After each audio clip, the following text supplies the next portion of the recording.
Tem uma história bacana pra gente começar esse vídeo aqui, em que um jornalista, ele foi entrevistar o Nelson Rodrigues. O Nelson Rodrigues é aquele das peças de teatro da Vida Como Ela É, que chocou, né, com tantas histórias, e muitas pessoas acham ele, assim, de certa forma, um visionário, né, das realidades, das mazelas da nossa sociedade. O Nelson Rodrigues. E a pergunta foi, você pode recomendar alguns livros para leitores jovens? Aí ele disse Dostoiévski. E pronto, ele ficou lá parado. Aí o jornalista insistiu, sim, mais alguém? Aí ele, Dostoiévski. Tem outro autor que o senhor queira recomendar? Dostoiévski.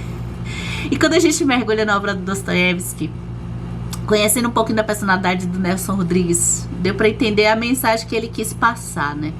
Independente de ser seu autor favorito ou não, o fato é que em algum momento você pode ler Dostoiévski e aquilo vai mexer com você. Não é um autor para você se maravilhar com o texto, não é um autor para você dizer, nossa, como ele escreve bem.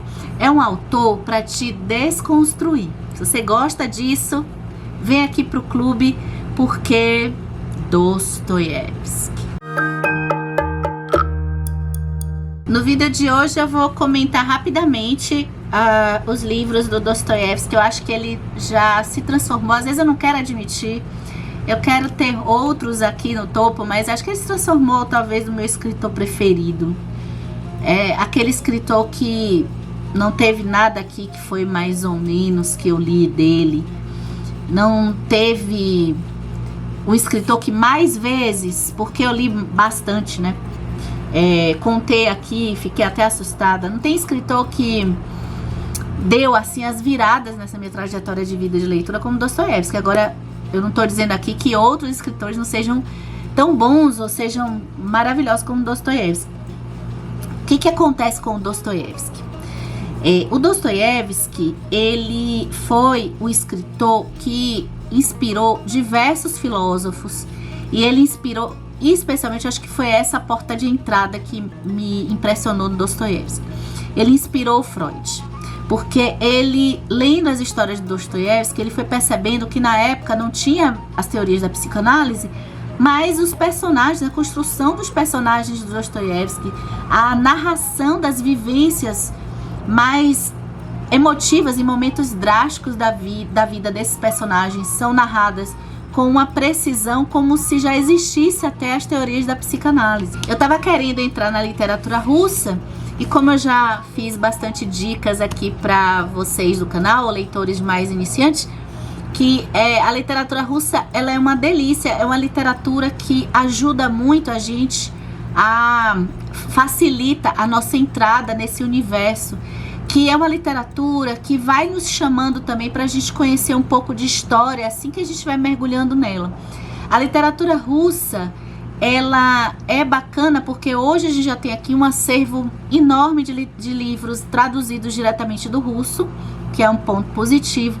Assim como a gente tem histórias muito curtas, às vezes até contos, que já são muito provocadores. Então a gente pode ter uma porta de entrada não só já nos calhamaços e nas leituras mais densas. Quando eu fui começando a literatura russa, eu fui começando por contos, e o meu primeiro, Dostoiévski, foi esse livrinho que eu percebi depois que muitos não gostam tanto, né, que é O Pequeno Herói. Por que eu gostei de Um Pequeno Herói? Primeiro, eu fiquei feliz que eu consegui ler um livro russo. Acho que foi o primeiro livro russo que eu li, foi esse. E que eu consegui, tá? E aí, eu também fiquei muito contente, porque nessa edição que eu li, a gente tem a explicação de como foi que o Dostoiévski escreveu, o que já foi um contexto muito importante. O Dostoiévski escreveu enquanto estava preso.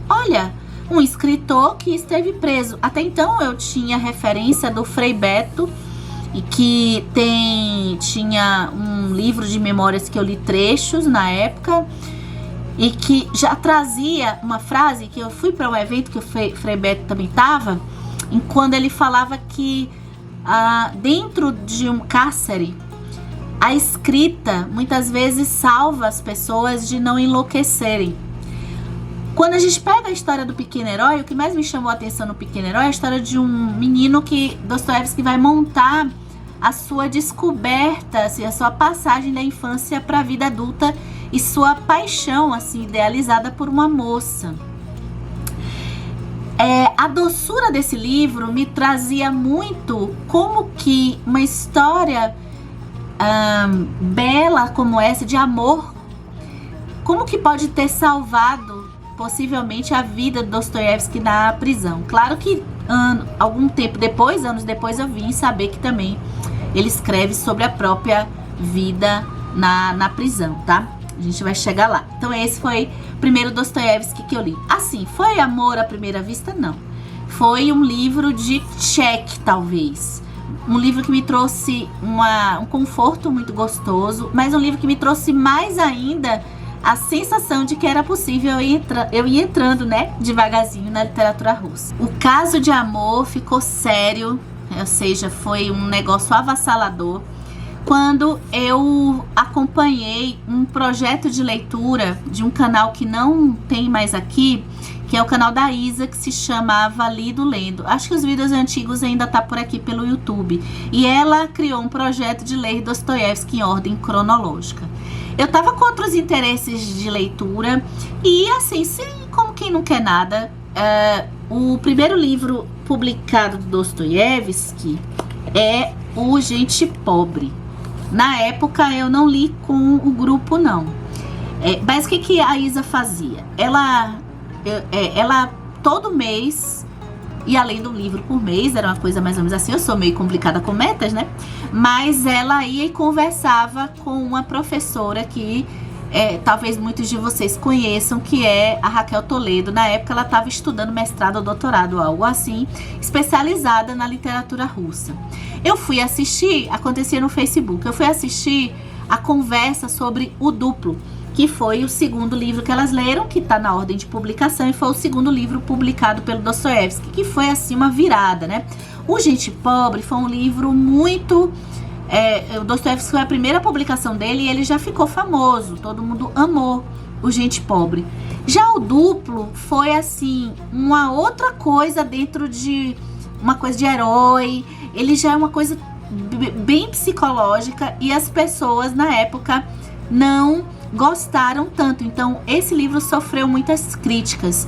Quando as meninas começaram a conversar sobre essa questão da dualidade de você cindir e do fenômeno do duplo na literatura, eu fiquei simplesmente obcecada. Eu comprei o livro, eu já estava com a intenção de continuar lendo Dostoiévski, mas eu me lembro que esse aqui eu não tinha ainda. Eu comprei e assim que chegou, eu comecei a ler devorando. E eu fiquei simplesmente impressionada com a questão da personalidade, uma espécie de loucura e de desejo tanto de querer ser alguém, que talvez alguém que faça coisas que eu não tenho coragem.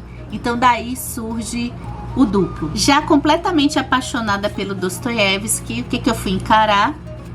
Um dos livros da minha vida, Crime e Castigo. Aqui, gente, é um ensaio sobre a culpa. É um castigo, ou então até uma redenção que se pode fazer consigo mesmo. Aqui a gente tem, talvez, ideologias aí um pouco do tema do niilismo, que só depois eu fui entender melhor, bem depois da leitura, de entendimentos de você pegar teorias, assim, tão de que, juridicamente, a gente aqui, tudo é relativo, né? A gente que faz as leis, muitos governantes matam. Então, como eu não concordo com essas leis, como tudo é produzido pelo homem, então se eu sou a pessoa que eu vou fazer uma justiça, então eu posso matar uma pessoa, eu posso realmente comprovar essa teoria. E aí a gente tem Crime e Castigo. Mas as tramas intricadas, a questão até da religião dentro disso é tão bonito, eu acho, que esse livro aqui eu já tô aguardando o momento que vai chegar a releitura. Depois eu fui para um livro que diziam que era um romance fofinho. Será que Dostoiévski faz romance fofinho? Não é fofinho. Mas eu fui para Noites Brancas do Dostoiévski.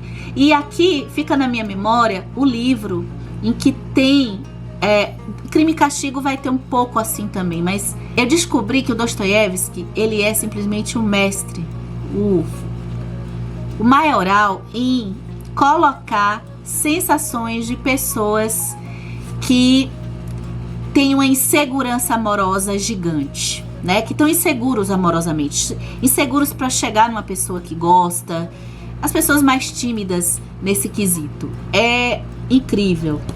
E eu li, eu acho que próximo a Crime e Castigo, talvez até tenha sido logo depois. Eu me lembro que eu li também desse livro Duas Narrativas Fantásticas, o conto Sonho do Homem Ridículo.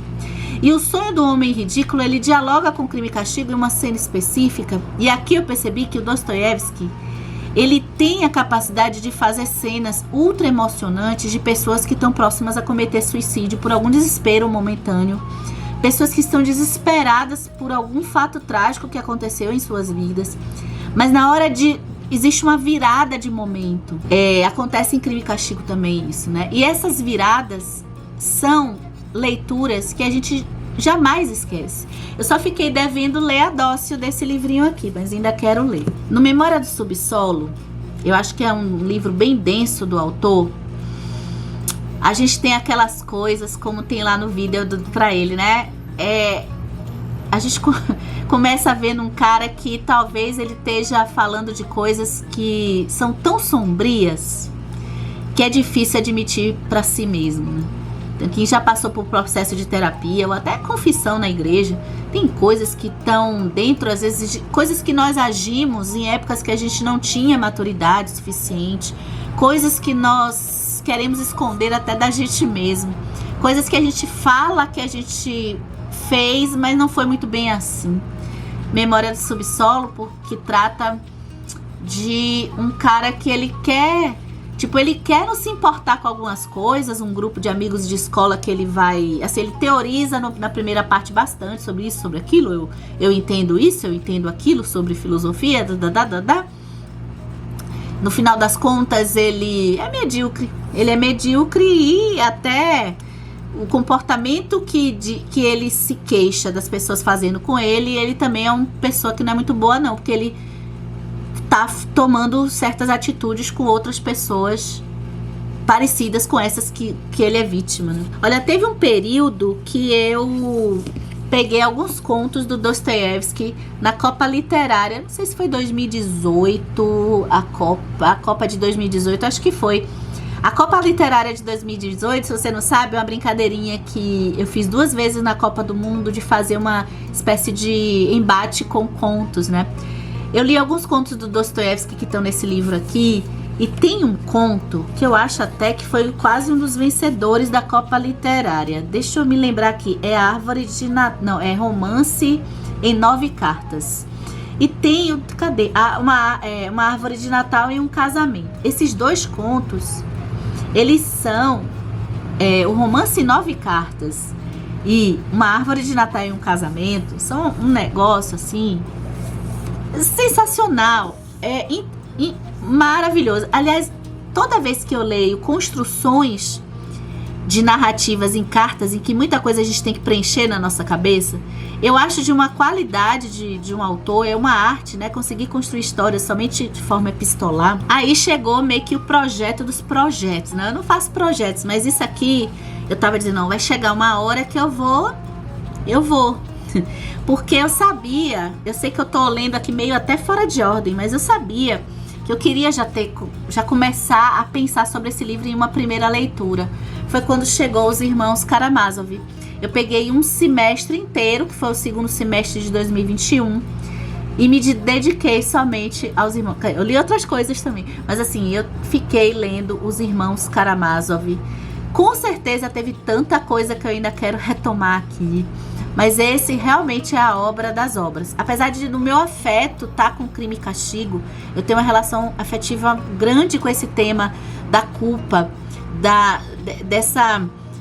o quanto que se dá de reflexão em pensar. Ned Stark, na Guerra dos Tronos, tem uma frase que diz assim: o homem que dita a sentença deve branir a espada. Quando a gente vê Crime e Castigo, os desdobramentos em que, se talvez muitas pessoas que dizem que devem eliminar outras pessoas e que acreditam que vão eliminar outras pessoas pelo bem da humanidade, se elas fossem elas mesmas talvez praticar o ato de atrocidade, possivelmente algumas não ficariam cometendo esses atos mais vezes. Porque cometer o próprio ato e viver as consequências desse ato os Irmãos Karamazov, ele já é uma coisa que parece que entra em temas mais profundos, assim, temas sobre justiça, sobre nuances entre a fé e a não fé em Deus. Tem um vídeo aqui no canal de razões para ler Os Irmãos Karamazov.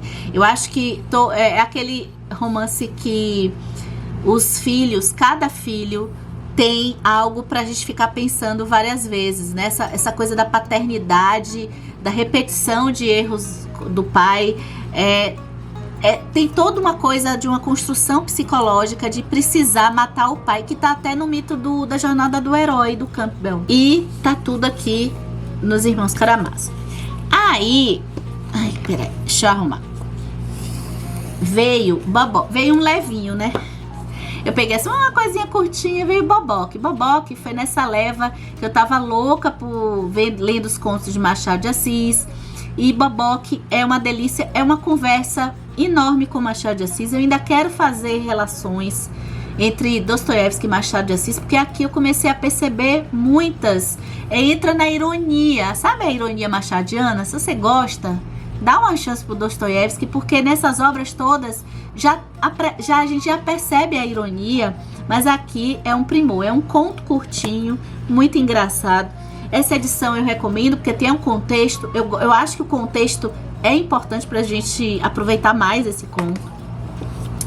Aí veio Gente Pobre, que coisa incrível, epistolar, cartas. Esse é o primeiro romance do Dostoiévski e a gente fica assim, o primeiro romance do Dostoiévski.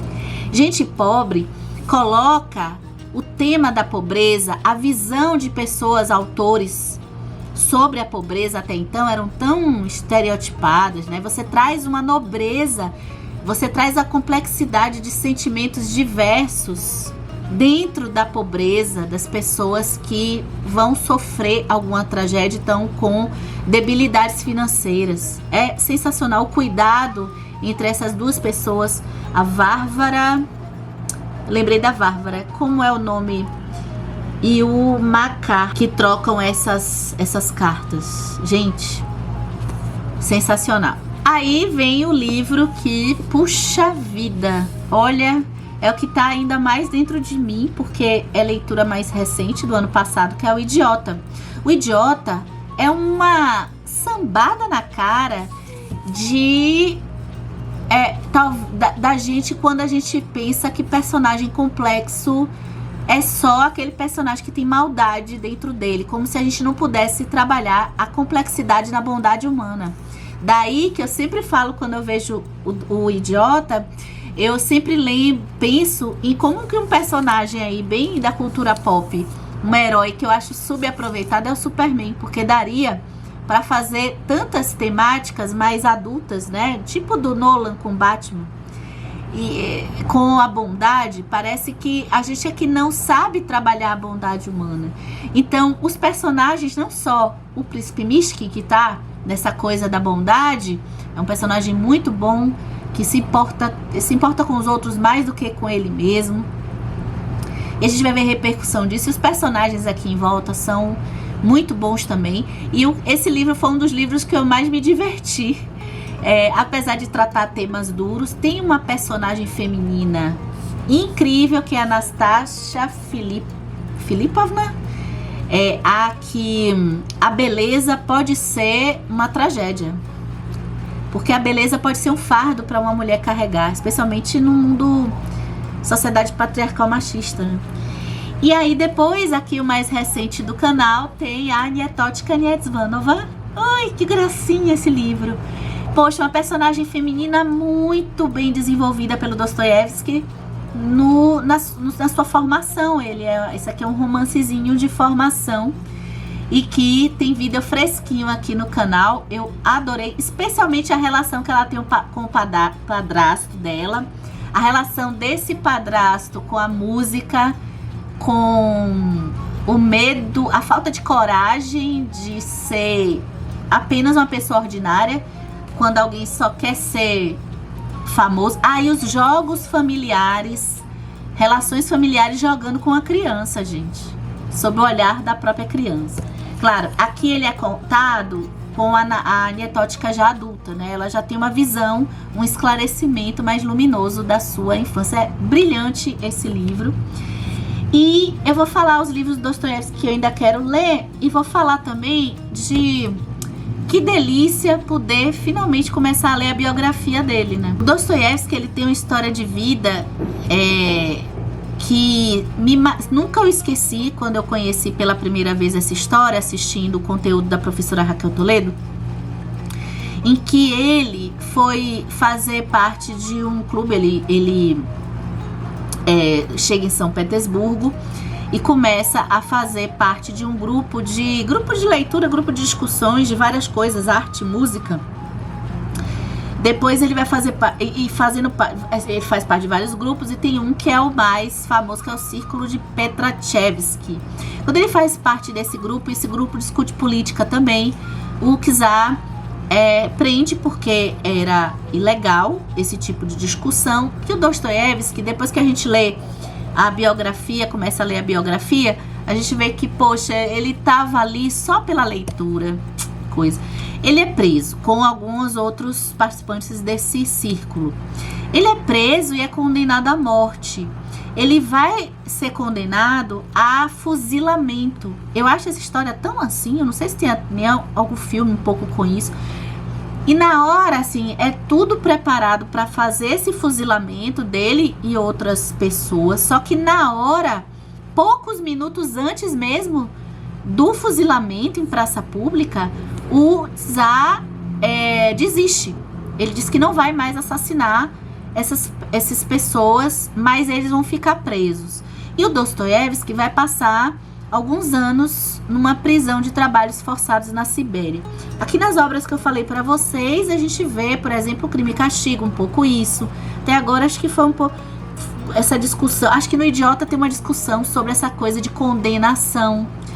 Então, muitas pessoas dividem o Dostoiévski, as obras, que ele teve uma virada. Imagina o que deve ter sido traumático, e até o que ele não deve ter ressignificado na sua vida depois desse momento que ele ficou com trabalhos forçados. Eu não sei a quantidade de anos direito, mas assim, a própria vida do Dostoiévski me interessou.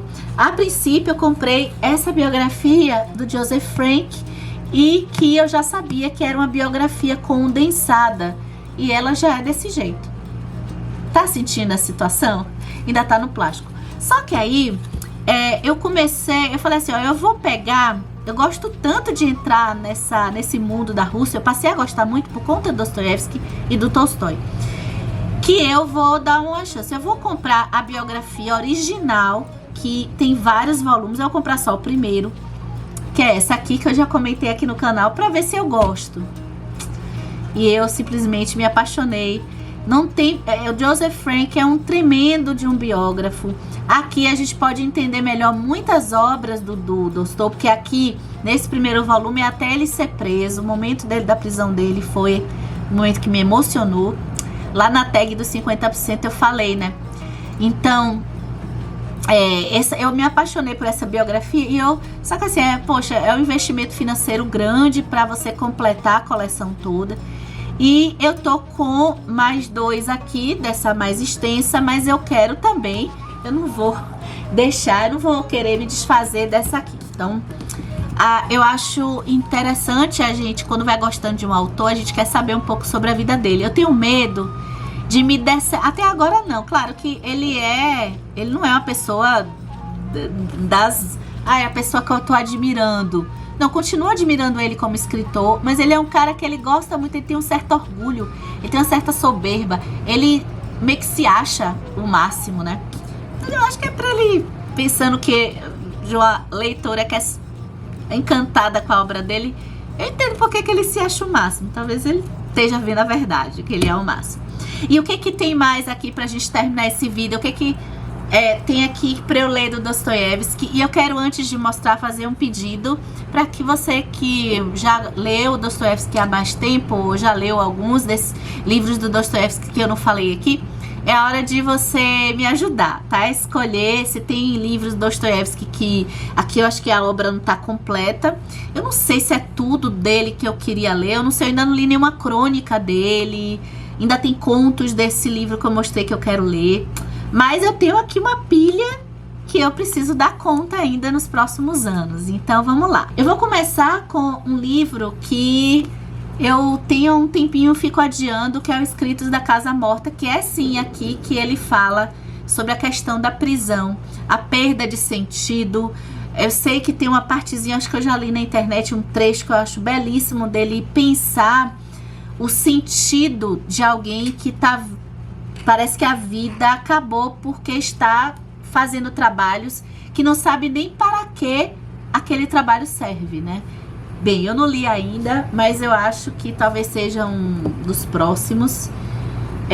Vamos para ficção. Esse aqui é o que eu comprei mais recente, O Adolescente.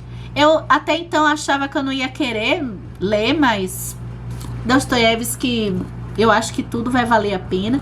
Esse aqui que eu fico sempre adiando, quer dizer, fico adiando não. Eu acho que é das grandes obras do Dostoiévski, só falta ler Os Demônios, né? Então, tá aqui. Eu queria ler nesse segundo semestre, não sei. Tem O Eterno Marido, agora os próximos são mais fininhos. Tem o Eterno Marido. Eu não sei por que por esse título eu fico achando que o Felicidade Conjugal ou Sonata Kreutzer, do Tolstói, será que conversam com O Eterno Marido? Uma história desagradável, nem sei do que se trata. Um jogador, olha, Dostoiévski, o que eu sei é que ele teve problema com relação a vício em jogo. Aliás, o Dostoiévski, muitas pessoas criticam, especialmente leitores mais eruditos, e criticam que o Dostoiévski não escreve bem. Eu entendo porque quando a gente pega o texto do Dostoiévski é meio que bagunçado, só que eu acho que combina com o tipo de desenvolvimento de personagem que ele se propõe. Então eu sempre vejo aquela bagunça de uma forma artística. Eu não devo estar errada, mas eu acabo não vendo o lado negativo da forma dele escrever. Olha aqui o Duplo, que foi esse livro que ele é todo cheio de palavras repetidas, muito aposto, sabe, aposto, vírgula. Você quer seu Goliatkin? Não é seu Goliatkin? Não é seu Goliatkin? Só que eu achava que isso combinava com o tipo do livro. Isso não me incomodou e teve pessoas que se incomodaram. Inclusive é uma das críticas que ele recebe na publicação do Duplo. Agora, o Dostoiévski, ele tem uma vida desregrada. Ele não é o Tolstói, que é um aristocrata, que tá lá na zona de conforto dele, só que fazendo reflexões também muito boas sobre religião, sobre a própria sociedade. Eu tenho um vídeo aqui, eu vou deixar caso você queira assistir, que é eu fazendo meio que a comparação entre o Tolstói e o Dostoiévski, né? Os dois, eles têm formas de ver o mundo um pouco diferentes, mas ambos são muito enriquecedores pra gente ler. E o Tolstói tinha tranquilidade para escrever. Talvez ele tivesse um tempo melhor, um tempo mais bem aproveitado para elaborar as histórias. O Dostoiévski, ele tinha que escrever correndo e ele ganhava muito pela quantidade de páginas, de palavras.